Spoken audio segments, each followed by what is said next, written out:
Okay, Assalamu alaikum everyone, and good morning, good afternoon, and good evening, wherever you are. Welcome to this event of the Resilience Out of a Crisis, the role of HSE in building a sustainable recovery.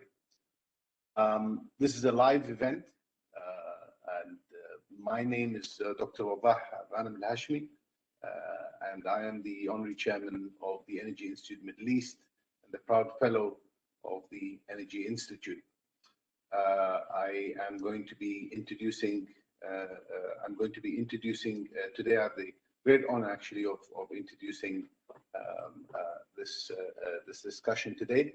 But let me give you a bit of insights. The Energy Institute Middle East has been established and active in the Middle East for the past 10 years or so. Of course, the Energy Institute, which is an organization which is older than 100 years.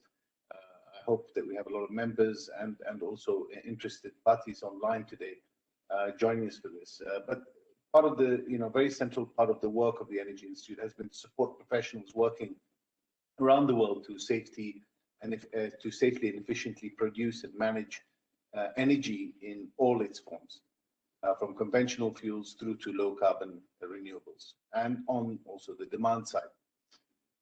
The EI's good practice resources and how they can be accessed at the website on publishing.energyinstitute.org for more information.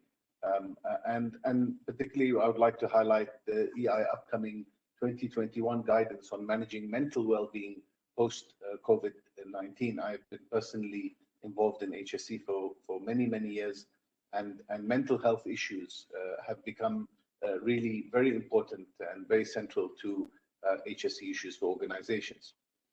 I also wish to highlight that the EI has an active community of members here in the Middle East, and to get in touch with the Middle East at energyinstitute.org if you'd like to get involved. Currently, the Energy Institute is based out of some offices from Dubai in the United Arab Emirates, but has been active in all of the various GCC states and has been engaging with other countries of late, including Iraq and the Hashemite Kingdom of Jordan. We have been delivering various types of training, seminars, webinars, and large events, and the flagship event, the HSE and the Sustainability Forums, which have run since 2017, 2018, 2019. And now, inshallah, for the first time in the Kingdom of Bahrain in 2021. So these series of meetings, which are taking place between now and then, are all part of the development or the forerunner events, if you like, to the event that will run for 3 days at the end of the year, which is under the patronage of the Kingdom's Oil Ministry and supported by the host partner, the Bahrain Petroleum Company, and others.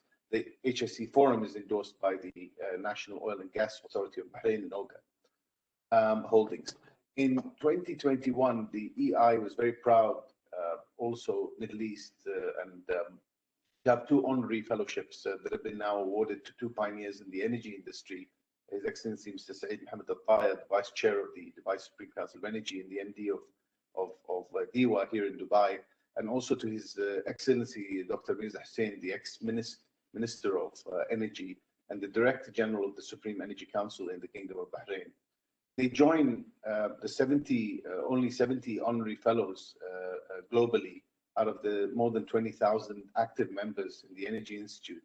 And this is an honor to the Middle East and a real recognition, not only to their personal contributions and their passions, but the great progress that the UAE and the Kingdom of Bahrain have achieved under the progressive and future-thinking leadership.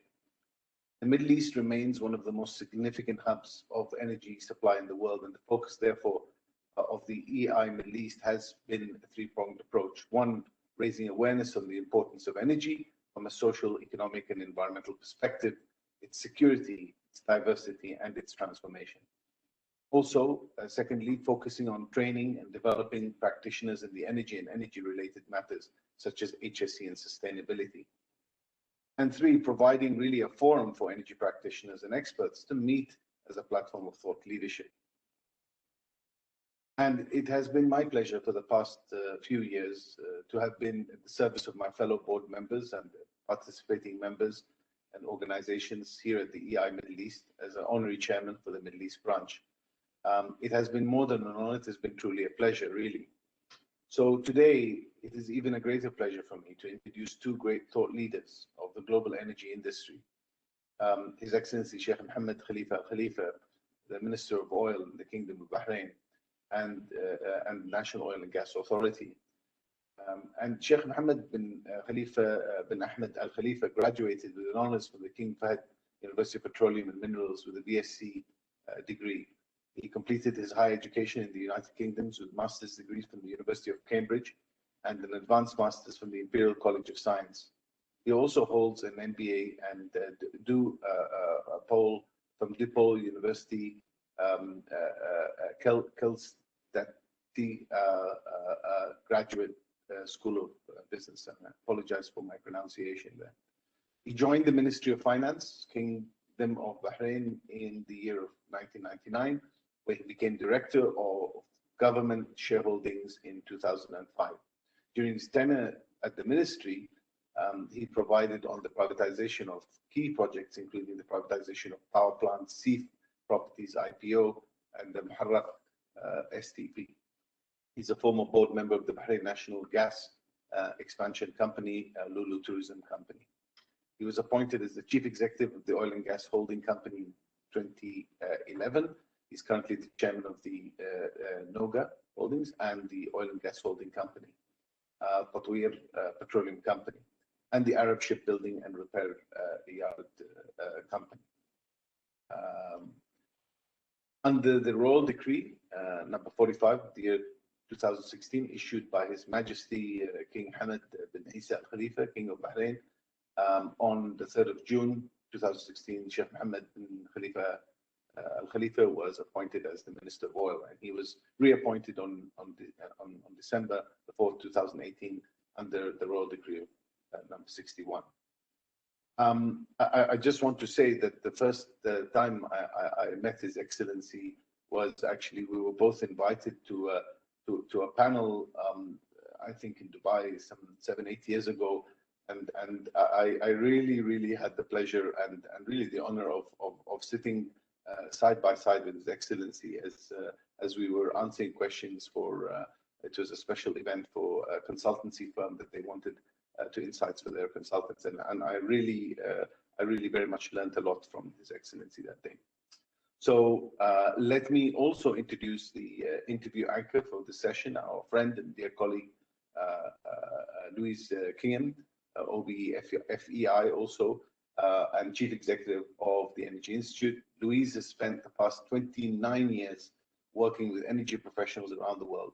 In addition to her role as EI Chief Executive, Louise serves as a non-executive director on the boards of VH Global Sustainable Energy Opportunities PLC and the Energy Saving Trust. She also chairs the EST's Charitable Foundation and, as a passionate advocate for diversity and inclusion, volunteers as a board member of the Powerful Women Initiative and the Energy Leaders Coalition. In 2006, she received Global Leadership in Energy Award. In 2011, an OBE from Her Majesty the Queen for services to the energy industry. We wish to highlight that there will be another interview taking place on the 17th of March with the President of the Bahrain Sustainable Energy Authority. I just want to, before I leave, and it's been a pleasure being here to introduce His Excellency and Ms. Louise, just want to inform you that this is an online program, so the latest information and sessions and speakers can be found online. I just want to advise you also you will not be able to switch your cameras on or your mics. If you want to improve the sound quality, we recommend that you use headphones during this event. And I just want to inform you also that this conference is being recorded, and the link will be sent to everyone after this webinar is over, but it's not being held under Chatham House rules. So we encourage everyone to post their questions and post this into the social media and share this event, build a community and feel engaged around around this event. During the webinar, everyone will be able to submit questions to the speakers. They don't need to wait until the Q&A session actually starts, but you will be able to navigate and chat and select your name and the drop down, and you'll receive all the questions will be received. Anyway, without any further ado, thank you very, very much. Again, it's been a pleasure for me to introduce Louise. And Louise, over to you. Thank you very much. Dr. Wada, thank you so much for that warm introduction. It's lovely to see you. So whilst His Excellency pops his camera and his microphone on and connects into the meeting, just a couple of framing words from me, if I may. So first of all, Salam alaikum, everybody. It's great to have you join us in conversation today, and particularly delighted that His Excellency has been able to join us. And as Wada mentioned, start to get us on this journey as we build up to the HSE and Sustainability Forum towards the end of the year, to appreciate the challenges and the opportunities for the region, and particularly in this conversation, how Bahrain plans to focus on its resilient recovery. As Wada said, I remind you, there's the opportunity to post your questions into the chat using the drop-down menu so that I can see those come through. And we'll try and get the chance to ask a few of those towards the end of the conversation. So the COVID-19 pandemic has undoubtedly meant that we're going to emerge changed as a global society and also as an energy industry. And there are challenges for our leadership in considering and working those things through. And in addition, of course, we've also seen a downward pressure on oil demand and associated falls in price, which have created almost a perfect storm of crises that have had to be managed. And in addition to that, of course, the energy industry is looking more and more towards opportunities for sustainability and embarking on a transition towards that. So there's a lot of challenge on organisations and leaders in our sector at the moment, and that's why these conversations are so important, not least because there's changes required to business models and other innovations in terms of technology and its deployment. But most importantly, with safety being the #1 value in our industry, making sure that we continue to focus on operational excellence, efficiency and robust HSE practices as a #1. And His Excellency, of course, is very well placed to talk to us today about how in Bahrain, the government and the industry and its stakeholders are working together to build back with improved resilience, unlock new efficiency in operations, and maintain that fantastic HSE good practice. So, Your Excellency, welcome. It's lovely to have you with us. Thank you for joining us this morning, because I know you're a very busy man. So I guess for the place to start, Your Excellency, please share, given your important role as Minister of Oil, please share your experience over the past year in how you've seen it from your perspective. Good afternoon, Louise. Never too busy for the Energy Institute. I'd like to thank you, first of all, and thank Dr. Allah and the Energy Institute for inviting me here today. It's certainly a topic to be talked about for a long time. A year for the history books. Never in my wildest imagination have I thought that we will live through something like that. But despite the challenges, and it was almost biblical in its events, you know, we had strange things happening even other than COVID. But the governments here, and in particular the government of Bahrain, reacted extremely prudently and early. We were very lucky. The Crown Prince, His Royal Highness, took a leadership role in this, and even before we actually thought this was going to be a problem.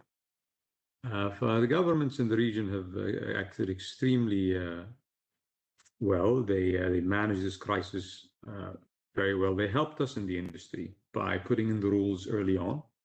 Lockdowns, all these rules and regulations, it really helped manage what would otherwise have been even a more challenging time. Now, you know, the oil and gas industry, of course, HSE is at the top of the game.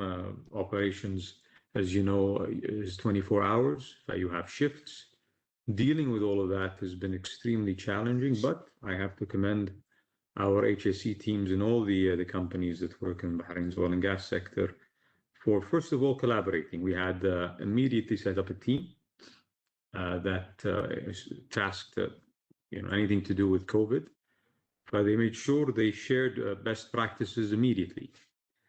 They quickly adapted to whatever fit their environments, learning from each other very quickly, and meeting on a weekly basis. But they adapted extremely well to avoid having a spread of the virus in their workforce. And thankfully, we have not really seen any disruption in operation.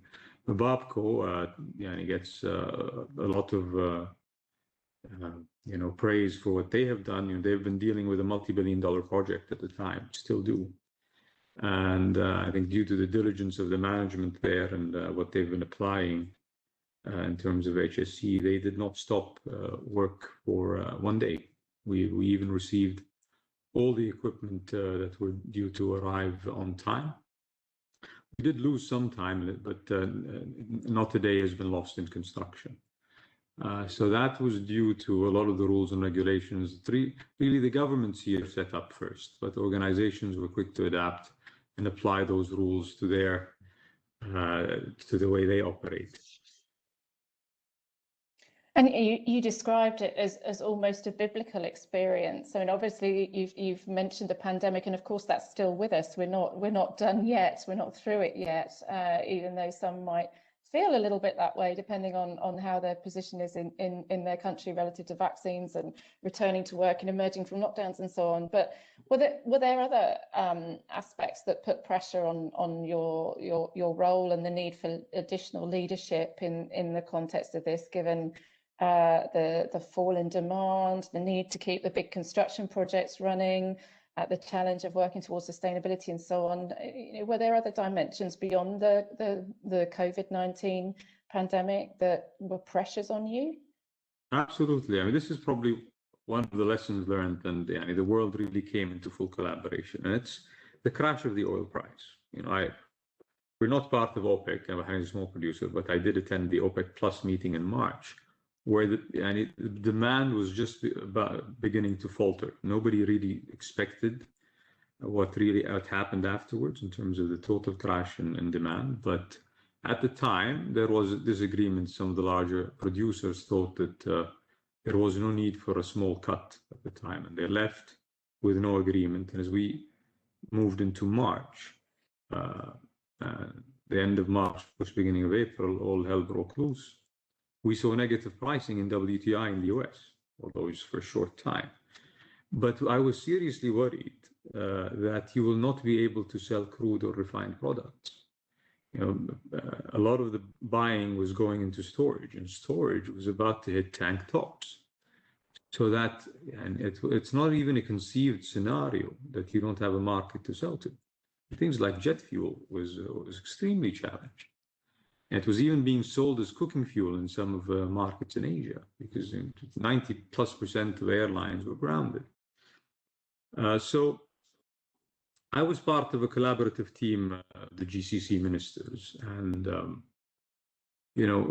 everybody did his part. We even reached out, and the OPEC Plus was not enough to really balance the market at the time, because you lost 20 million barrels in demand plus. Some people took it up to 30 million at the time. And it had to be a global effort. For the best platform, and this came up with a discussion we had between the ministers, was to use the G20, because you had to get all the oil producers in the world to collaborate. And they tasked me to reach out to the Secretary of Energy in the US. And that's how the collaboration began. And the G20 meeting happened in June with all the producing countries in the world, including Canada, the UK, Norway, of course, the US, and Brazil, together with OPEC and OPEC Plus. They came up with a solution that really brought balance to the market. Now, how bad are the effects? I think eventually what people will realize is that we have had 5 to 6 years of underinvestment in the oil and gas sector. So, as an energy institute, what our main target is that energy has to be affordable to the world. Is the alternative to oil and gas really mature enough today? And the challenge is, if it isn't, then you will have to face up to this 5 to 6 years of underinvestment in the oil and gas sector. Now, a large victim was the shale patch in the US as well. Some people predict that they will never go back to where they were. It's difficult to predict. I think with oil prices rising, the resilience in the US industry always surprises everyone. But still a lot of volatility, but people are now beginning to understand and fathom the risks of underinvestment. So just to go back to your question, I think the collaboration of the entire world in this was really fascinating, and it really saved the industry from a catastrophic eventuality. We're in better times now because of that. Absolutely, yeah. It's a fantastic story that you tell, and I guess thinking about that 5 or 6 years of underinvestment, presumably there's an important role for HSE leadership to minimise the potential impacts of that underinvestment. Were there particular issues or concerns that you had during this time for HSE in the Kingdom, particularly thinking about the bigger projects that were in play that you mentioned? To make sure that you don't infect your workforce, you had to separate your teams completely, and to do that put a lot of strain on their timing. And to go back to what some of the issues with Dr. Wadah mentioned, mental health is now a new thing coming into play. So there's a lot of strain on people going into shifts because they're doing it much more than they used to, just to avoid the infections, and they're doing it for longer periods. Vacations are an issue now. So that obviously does have an impact on HSE. We've been monitoring the accident rate. Thankfully, so far, we really haven't seen an uptick there. But it is something to be concerned about in the future. Another thing is the cyclicality of the market typically means that people avoid the industry when the oil prices are low. And now with talk of renewables, environmental push for climate change, etc., less people graduate in the engineering disciplines that you need in the industry. You start getting another generational gap. So as people retire, you're exposed to a gap in the generation that you probably will make the same mistakes again.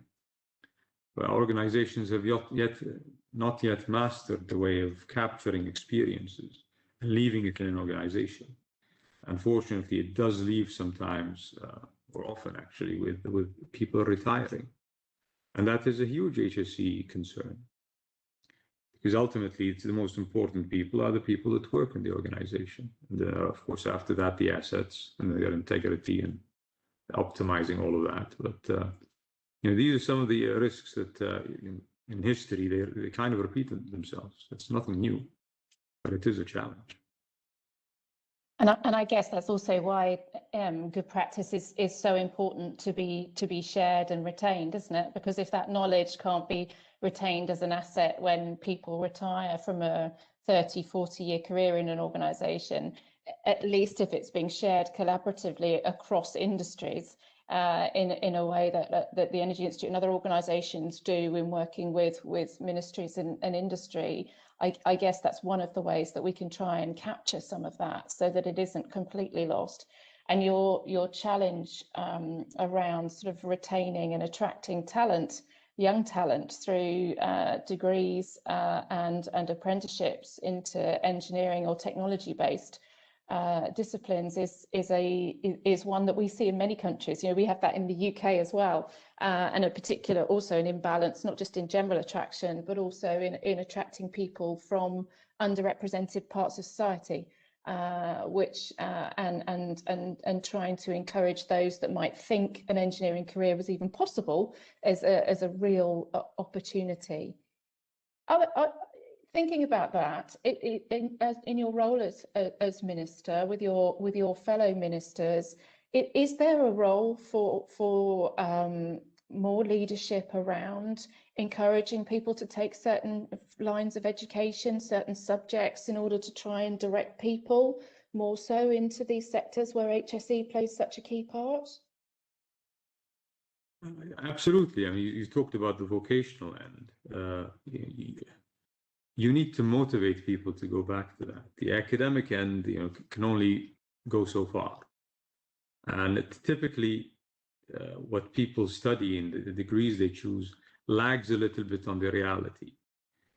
I see a shift going back to the old economy on things that really drive the global economics. Technology is important, but as I said, history repeats itself. Go back to 1999. Everything was about technology. Then the dot-com bubble burst, and oil prices started going up because of the lack of investment by 2004, 2005.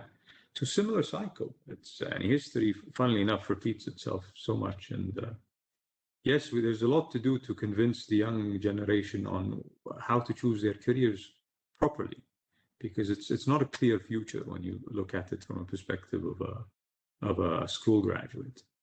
Obviously, everybody wants to go into academic degrees now, whether it's law, business, finance. So what happens to the engineers? What happens to the operators?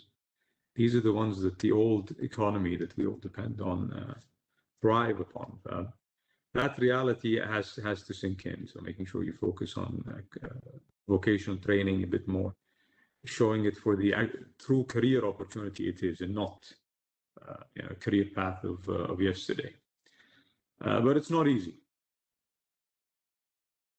And does the digital world play a role in that? I mean, I'd imagine that it does, particularly in terms of HSE, when I think about automation of operations and reducing possibly the opportunity for sort of human error as an intervention. But again, linking that to education and wider sustainability, presumably thinking about sort of fourth industrial revolutions in the oil and gas sector, for example, and the role of developing technology, that's got to be something that's going to excite people, isn't it? Isn't that an opportunity? It's in addition, but it doesn't do away with the basics. That's the issue. You need to use it to build upon the basics that you have, because ultimately it's process technology, it's chemistry, it's mechanical engineering, it's electrical engineering. So with the fourth industrial revolution, of course, you're having sensors everywhere. You're operating your environment live. You can automate all of this with your digital control systems. You can have artificial intelligence to have predictive maintenance. So if units start to vibrate a bit more than they should, you get alarm bells going, and you have more control of the environment, the operating environment. Doesn't mean that you don't need to be versed in the basics. And that's the danger a little bit. It does not replace the underlying foundation of this. It is certainly an addition, makes life easier, would remove a lot of risk. You're correct. Human risk would be reduced. But you have to be careful not to take away that human experience. People have to be, because when things go wrong, you have to go back to the fundamentals. Technology can only go so far. It is artificial intelligence after all. Absolutely, and only good as the human inputs it's had, with a little bit of machine learning added to boot. Yeah, completely understood. And I guess that's why it's so important that we keep building things and making things, and investing in beyond the knowledge economy, which has obviously been the most spoken about and the most favoured, particularly for people thinking about where to go when they come through education. And it's so important that governments and industries see the opportunity to invest. So what does that mean for the Kingdom of Bahrain? You've mentioned sustainability a couple of times, and I'm quite interested to understand how that the industry is shaping and pivoting towards that, because clearly oil and gas economies are incredibly important in GCC countries. They provide a lot of income, and they support improving well-being and raising standards for people, and supporting that economic development. But there's also this twin challenge, isn't there, around how do we do that ever more sustainably? And as you mentioned, I think a little bit earlier, when alternatives are on their way but not yet robust enough to be a replacement, there's quite a balancing act, isn't it? What's the approach in the Kingdom to this? Well, we understand this, the international drive towards environmental sustainability. Like institutions are financially indexed with your rating. You're now asked to be rated environmentally for any project. When you fund a project, you have to comply with all the environmental rules, and that's very good.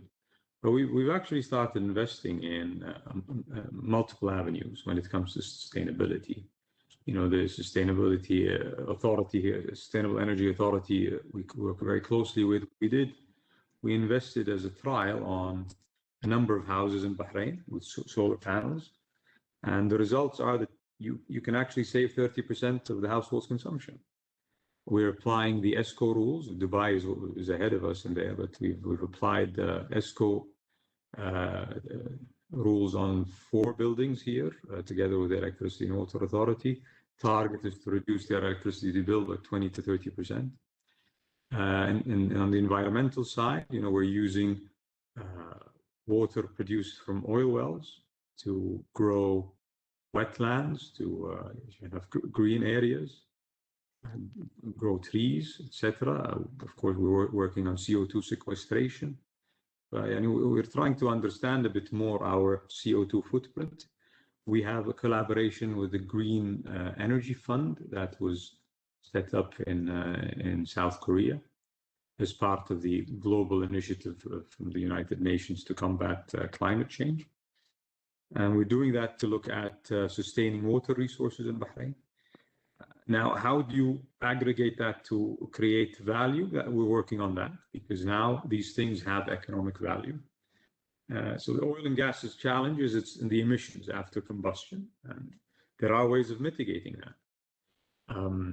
You know, even renewables themselves have a carbon footprint. And it's, for example, to produce a 60-kilogram lithium battery, that is what goes into a Tesla car, you would emit in the process of production 8 years of a gasoline engine of CO2.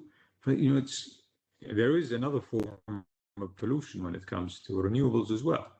How do you mitigate those emissions? And there are ways. You can plant trees, you can sequester, capture CO2. You know, CO2 is good for trees. So if you can grow more of that, you can reduce the impact of carbon emissions. For a lot of the national oil companies and the international companies are taking this very seriously. And there is a change in international policies. You know, the US administration now is gone back to the Paris Accords. That is definitely going to have an impact.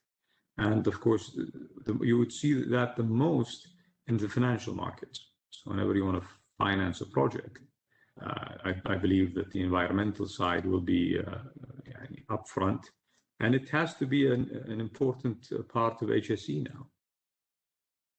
Absolutely, and I guess the other thing that we need to do is to take the public with us on this one.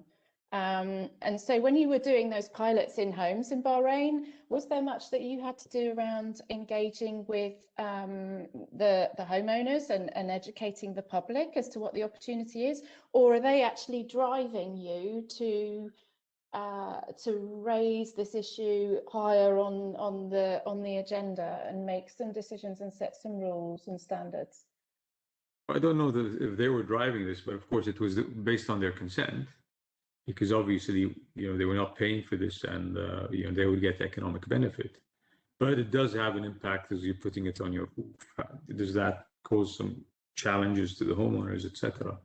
Now, the importance of that study is now you can tackle your subsidized electricity price rather than increase it suddenly. I can say, well, here's a program to install renewable energy. And if you do that, then by the time I increase the tariff, you would have a zero impact, essentially. And that's the approach. And you would apply that efficiency thought not only to consumption, but also to production. You know, we have a lot of power stations in the region that are quite old, and they're better off being replaced. And I don't know if you know, but power turbines are probably now half the cost they were a few years ago and double the efficiency. Yeah. So it's a bargain. I think most of the power stations that are more than 3 or 4 years old should be replaced immediately in the Gulf. and for water desalination as well. Absolutely, and technology is going to continue to enable us to make improvements there, isn't it? In incremental terms over time, as well as us introducing new applications and new facilities. One of the, I guess, probably just coming back to HSE and seeking your sort of final thoughts in terms of the questions that have come through. What are the lessons learned, Your Excellency, you know, in the journey that you've had, the biblical journey you described, a year for the history books when we started our conversation? There's probably few of us that had a global pandemic listed on the risk register, let alone how we might respond and react to it and come through it.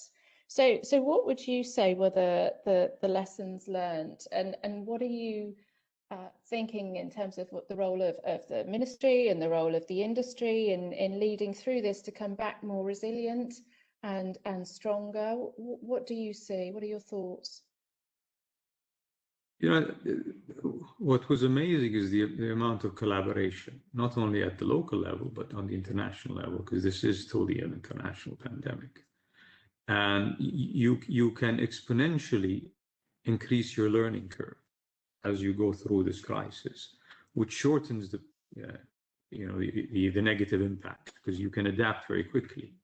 But that collaboration is probably the most important thing, and technology is proven to be ripe for it. You know, everybody moved to virtual meetings. I don't know if that's going to change the behavior of people. It might. People still don't know what the true impact of the pandemic is. But above all, that collaboration really helped. People shared their challenges and their solutions, and they adapted very quickly. We saw it at the company level because of this committee we set up for COVID, and they adapted very quickly. Governments as well did that globally. I think some credit goes to the World Health Organization, despite some of the negative things that have been said about it. It probably did help. And ultimately, having these vaccines in such a short period of time is testament to the world coming together to solve a global problem. Yeah, absolutely is. It is. And so one of the things that I think about when I think about the oil and gas industry is that when I think about the human ingenuity and the skills that we have in the industry, I think of it as having a very central role in working towards taking those carbon emissions and the methane emissions out of the value chain that the sector occupies, and being a central part of the solutions towards sustainability. Is that a narrative and a description that you can see as relevant in the kingdom as the role for the industry looking ahead? Simple answer is yes. And what are the HSE challenges within that? You've mentioned some old plant and some asset integrity challenges by the sounds of things, but what others do you see? What are you doing around, for example, mental health that you mentioned as a challenge earlier in our conversation? Well, I think it's early days. There's still a lot to learn on how to adapt to that. But first of all, is understanding the strain on people in shifts. Those are the ones that probably had it most. Now, people working at home, we don't fully understand the impact of that. Are we going to go back to full operations from the office, or should we continue using technology like this? Again, a lot of unanswered questions. But yeah, risks with older assets as they age is always there. Risk with people retiring and a new generation of workforce is there. Training is critical. It's a rule of thumb. You never cut back on safety or training. So sometimes it is overlooked in crises. But don't forget, there is a continuous attrition in this industry, and you have to constantly train people. And the more you can leave the knowledge in an organization by training, by having, seminar sessions like this one, the better it would be. Dissemination of information is critical. Gone are the days where people keep secrets, operating secrets from each other. Now it's even if you have a bad incident, it's better for you to share it, let others learn from it. And the industry has been quite good. The oil industry has been very good at that. I've seen it more in the upstream, to tell you the truth, than the downstream. And SPE did a fantastic job in people publishing technical papers. And hopefully we'll see more of that in the downstream side, where the business margins are even more challenging. Absolutely. So when I think about a parting message from you or a key takeaway, something you want to leave the audience to think about, what would you say? When the cycle is beginning again, it's good to be in the oil and gas sector. Energy, of course, is at the very foundation of human prosperity. Don't underestimate the challenges ahead. We need to make sure that the world continues being supplied with affordable energy, as globally people everywhere aspire to gain more wealth and enjoy happiness, etc. So the resources are scarce, but with human ingenuity, I think it's certainly an achievable target. And with a bit more collaboration too, hopefully. Well, it's happening. Yeah, absolutely, absolutely. I think that's a great note to end our conversation on, Your Excellency. And I'm sorry we don't have more time, because I think we could go around a number of those issues in a bit more detail and some more. But I think certainly a year for the history books I took away, and the early leadership from government on setting the rules and the parameters so that the industry could respond effectively, and that role of collaboration in the industry, and that just stepping up and being good in a crisis, should I say, something that the oil and gas industry has learned to understand, and I agree with you completely, has adapted well to. The role of training and education for our next generation of leaders and professionals in the industry is also key, and you also touched on that shift back to older economies that you and I will remember and have been involved in before, but that maybe some of the younger generations haven't seen one time round. But history does repeat itself, as you rightly said, and clearly lots to watch for in looking forward, and particularly on the HSE agenda. And I completely agree with you that we still have much to learn about the impacts on mental health right across societies, actually, not just in the oil and gas sector, but much more broadly. So it's incumbent upon us all to be watchful of that and make more effort there. So thank you ever so much for your time this morning, Your Excellency. Very much appreciated, because I know how busy you are. But we do appreciate the sharing of your leadership and your thinking with our audience as we build up towards the HSE and Sustainability Forum, which Wada mentioned in his introduction. As he also said, when Babco's been mentioned, they are partners to the forum and also a host partner as we're working through these events in the run-up to the event itself. You've got the opportunity, as Wada said, to listen to His Excellency Dr. Mirza tomorrow, who is talking from the Sustainable Energy Authority as the president of that tomorrow, the similar sort of time. So do tune in for that if you would like to hear more of this conversation. And as you will have heard Wada say in his introduction, there's also a wealth of good practice material that we've touched on in our conversation this morning, which covers mental well-being and health in the workplace. There's actually some new guidance being launched about managing mental health post-COVID that's going to be published later on this quarter that the Energy Institute's produced. And our ambition is that we share this material far and wide so that it is useful and it can address some of the challenges that His Excellency has articulated this morning. Because as a charitable organisation for public good, we want to make sure the messages travel so that at the end of the day, we protect our environment. We send people home safe at night from these long shifts and these great, fantastic jobs that they're doing for us in the sector. And we make sure that we have a safe environment for them to do that in. So, in closing, ladies and gentlemen, there's going to be, as we close out of the webinar, there'll be a little feedback form that pops up. So please do share with us your thoughts. We're always looking to continuously improve. It's very important. And you will receive a link to the recording of this in due course. And of course, continue the conversation. You know, this is part of a build up to an event towards the end of the year.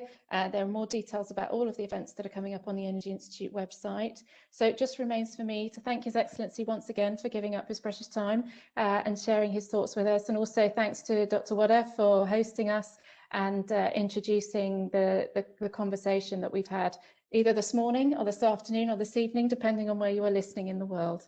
My thanks to all of you and to all of you as attendees. Keep safe, stay well, and I'll hope to see you again soon at another event. Thank you. Thank you, Louise. شكرا. All the best. شكرا عليك. يعطيك سلام العافية. عليكم دكتور. سلام عليكم.